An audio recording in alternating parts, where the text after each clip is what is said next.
Hello everyone, and welcome back to our channel. Today, we are going to talk about the latest news about the popular Taylor Swift. So, without further ado, let's get started.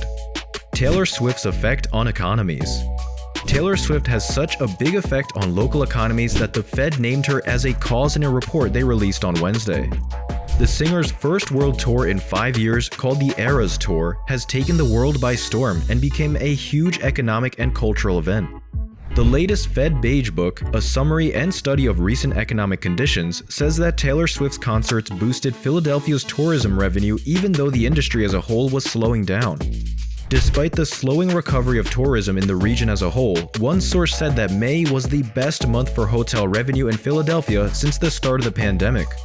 This was mostly because of the large number of people who came to the city for Taylor Swift concerts, the report said. Swift is a big deal in the business world, and the Fed isn't the first to notice. Analysts call the increase in city income that comes from her shows the TSwiftLift. When the Eras Tour came to Chicago, it was the first time since the pandemic that more people used public transportation. During Swift's 3-night stay from June 2nd to 4th, over 43,000 extra rides were taken. In a similar way, the Midnight Singer made $90 million for the greater Cincinnati area during her 2-night stay in the city. Extra hotel stays brought in $2 million, and downtown Cincinnati hotels were booked to 98% of their capacity.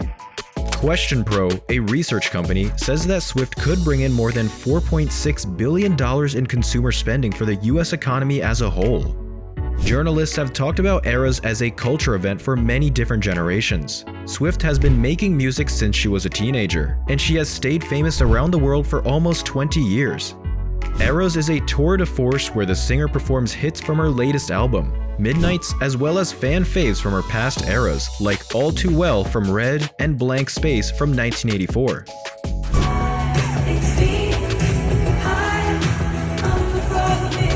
This is how the tour got its name. Still, people are rushing to get tickets for the tour, and thousands of people who can't get tickets are waiting outside Swift's show stadiums to hear overflow music. Tuesday, there was so much demand for tickets to Swift's shows in France that Ticketmaster Europe had to stop the pre-sale. Before the company stopped selling tickets, there were more than 1 million people in line. Ticketmaster France wrote on Tuesday, the Taylor Swift The Eras Tour on-sale date and time in France are being changed, but tickets are still available. A problem with a third-party provider messed up the sale this morning. They are working to fix the problem as soon as possible. Swift has won 12 Grammys, and she makes about $13 million per night on the Eras Tour, which is expected to earn more than $1 billion in total.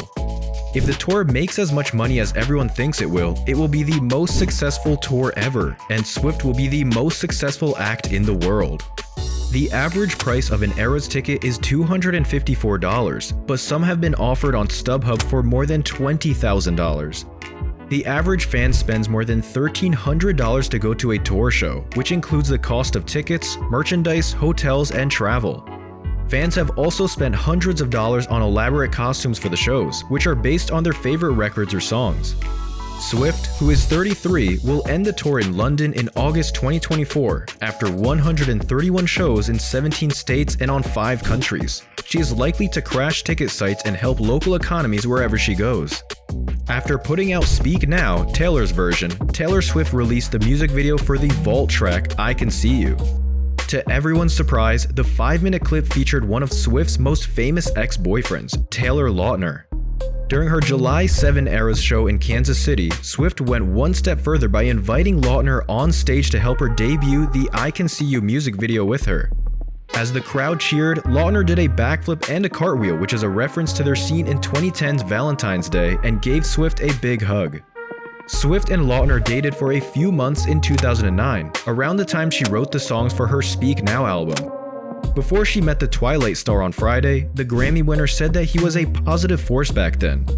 He and his wife have become some of my closest friends, and it's very convenient that we all have the same first name, she told People. Lautner and Taylor Dome got married in November of 2022. Swift gave Lautner the mic when he got on stage, and he once again proved to be one of the nicest people ever. I respect you so much. Not for the singer you are, the songwriter, the performer, but truly for the human you are. Swift wrote and directed the I Can See You music video, which is about a heist and also stars actors Joey King and Presley Cash. Lautner did all of his own stunts, she says. Well, so, I've been keeping track of the days for months, and now the I Can See You video is finally out. I wrote this video treatment more than a year ago, and I really wanted to show symbolically how it felt for me to have my fans help me reclaim my music, Taylor wrote in the caption for a series of photos from the set. Taylor Swift is once again at the top of the Australian music charts. This time, she beat herself to the top spot. This week, her new album, Speak Now Taylor's version, went straight to the top of the ARIA Chart, displacing her previous album, Midnights. ARIA says that Taylor is the first act to do this since the ARIA Chart started in 1983. Taylor has broken another record by having all 5 songs in the top 5. The other songs on the chart are Speak Now, Midnights, Lover, 1989, and The Reputation. It comes after the record became the most streamed song in a single day in 2023, just 24 hours after it came out last Friday. This week, her song Cruel Summer was also at number 4. She has an amazing 20 songs in Australia's top 50 singles chart right now.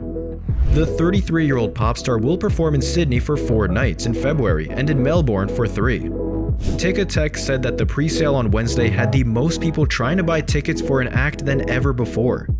Over 800,000 fans went online to try to get tickets to her Australian show, and the website for selling tickets said it turned away 500 million bots. Taylor has a lot of friends in Australia and has said that in the past that her fans down under are her favorite.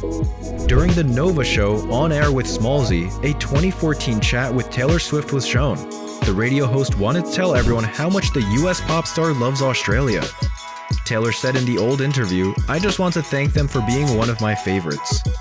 They've made Australia one of my favorite places to be because we get to come here and play stadiums," he said. "And there are such amazing crowds and such amazing fans that I just want to thank them for making this a place that I can come, and I feel very at ease here, very at home, because I feel like they understand what I'm trying to do." Because there was so much interest in Taylor's tour of Australia before tickets went on sale, an extra date was added in Sydney and Melbourne. The Grammy-winning star will be the first person since Madonna to play 3 straight shows at the Melbourne Cricket Ground in February of next year. She will also be the first person to play a 4th straight show at Sydney's Accor Stadium. That's it for today's video. If you found this video informative, please give it a thumbs up and subscribe to our channel for more exciting content. Don't forget to hit the notification bell so you never miss an update. Thank you for watching, and we'll see you next time.